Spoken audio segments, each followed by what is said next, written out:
समय की बात है, सोलापुर गांव में अजय नाम का एक किसान रहता था। वह अपने खेतों में आलू, मटर, लौकी और टमाटर की खेती करता था। अजय अपने सभी फसलों को अपने बैलगाड़ी में लाद कर गांव-गांव बेचने जाता था। एक दिन सेठ धनराज दास का आदमी अजय के घर आया और कहने लगा, सेठ धनराज दास का आदमी हूँ। मैं पास ही गांव के रामपुर से अपने सेठ का संदेश लेकर आया हूँ। मेरे मालिक सब्जियों का व्यापार करते हैं। मेरे मालिक की नगर में सब्जियों की बहुत बड़ी दुकान है। मेरे मालिक को नगर में सब्जियां बेचने के लिए बहुत अधिक मात्रा में सब्जियां चाहिए। इसलिए मैं तुम्हारे पास आया हूँ। जैसा कि तुम सारी की सारी सब्जियों को खेती करते हो, अगर तुम अपने खेतों की सब्जियों को मुझे बेचना चाहो, तो मैं तुम्हें उसकी अच्छी कीमत दूंगा। माफ करना भैया, मैं अपने खेतों में आलू, मटर को और टमाटर जैसा सब्जियों को थोड़ी-थोड़ी करके लगाता हूँ, और उन सब्जियों को मैं खुद ही बैलगाड़ी में लादकर गांव-गांव जाकर बेचता हूँ। मैं मंडी के दलालों को अपना माल नहीं बेचता हूँ। ये तुम क्या कह रहे हो? तुम्हारे गांव के सभी लोग मेरे मालिक धनराज दास के पास ही अपना फसल बेचते हैं। भाई अजय, गांव गांव जाकर सब्जियां बेचने से तो अच्छा है कि एक ही बार में सारा सब्जी को बेच दो। देखो भाई, मैं एक किसान हूँ। कड़ी मेहनत करना मेरे लिए कोई बड़ी बात नहीं है। साथ ही साथ मुझ में पैसे कमाने का कोई भी लालच नहीं है। बाकी मैं लोगों को साफ सुथरी सब्जी बेचता हूँ। यही मेरा परम कर्तव्य है, और मैं इसी कार्य को कर कर बहुत खुश हूँ। और मैं यही चाहता हूँ कि मैं अपना सब्जी मंडी में न बेचकर गांव-गांव जाकर सीधे लोगों में बेचूं। भले ही मुझे मुनाफा कम मिले। वैसे भी मंडी में जो माल बिकता है, वह लोगों तक पहुंचते पहुंचते बहुत महंगी हो जाती है, और थोड़ी सब्जी खराब भी हो जाती है। इसलिए मैं अपना सब्जी को मंडी में नहीं बेचूंगा।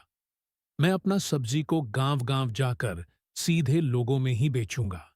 अरे भाई, तुम कैसी बातें कर रहे हो? एक बार फिर से सोच लो। मैं तुम्हारे सब्जी को अच्छी कीमत दे सकता हूँ। इस रेनिया मैंने सोच रखा है, और मुझे लगता है कि तुम मेरी बातों का बुरा भी नहीं मानोगे।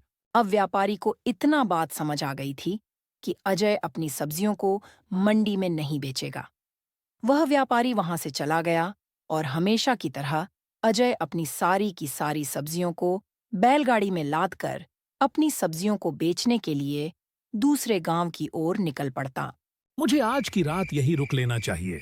अरे भाई, कौन हो तुम? हमारे गांव के तो नहीं लगते हो। अजय ने देखा कि पहनावे से वह आदमी बहुत ही अमीर दिख रहा था। अरे भाई, मेरा नाम अजय है। यहाँ सब्जी को बेचने के लिए इधर आया था, लेकिन काफी अंधेरा हो चुका है, जिसके कारण से मैं आगे का सफर नहीं तय कर पा रहा हूँ। आज रात यही आराम करूंगा और कल सुबह ही यहाँ से निकल जाऊंगा। क्या आप मुझे बता सकते हैं कि कहीं रात में रुकने के लिए मुझे कोई जगह मिल सकती है? अरे भाई, यह कौन सी बात है? तुम्हें रात बिताने के लिए हमारे गांव में जगह नहीं मिलेगी। क्या इसके लिए तुम इतना परेशान क्यों होते हो? तुम्हें कहीं जाने की कोई जरूरत नहीं है। मेरे घर इतना बड़ा है, तुम आज रात यहीं रुक सकते हो। इसके बाद अजय अपने बैलगाड़ी को एक जगह खड़ा कर दिया और बैलगाड़ी से सारी सब्जियों के टोकरी को नीचे रख दिया और आकर उस आदमी के पास खड़ा हो गया। उस आदमी का नाम धनराज दास है। मालिक, आपका यह एहसान कभी नहीं भूलूंगा।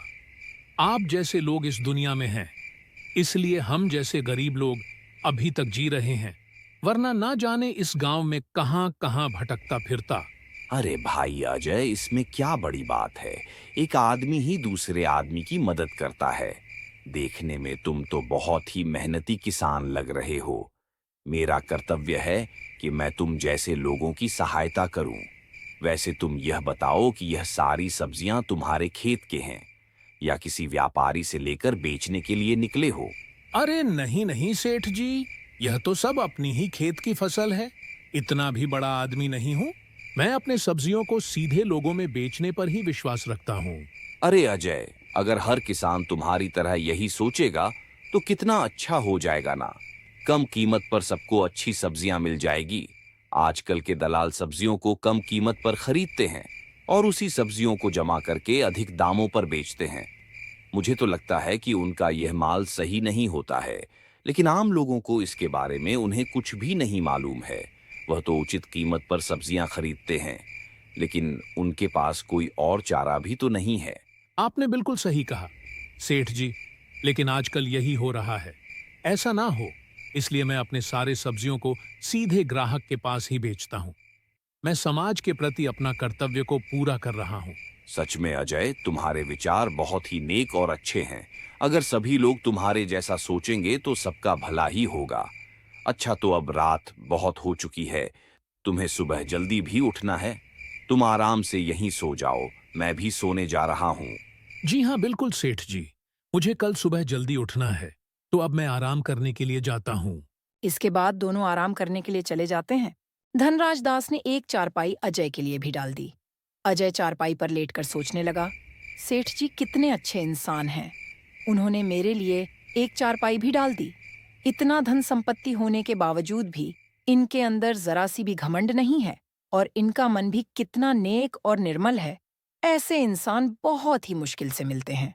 आजकल के जमाने में इतना सोचते कहते अजय सो जाता है। जब अगली सुबह चिड़िया के चाचा हट से अजय की नींद खुल जाती है, वो अपनी घर की ओर निकल जाता है।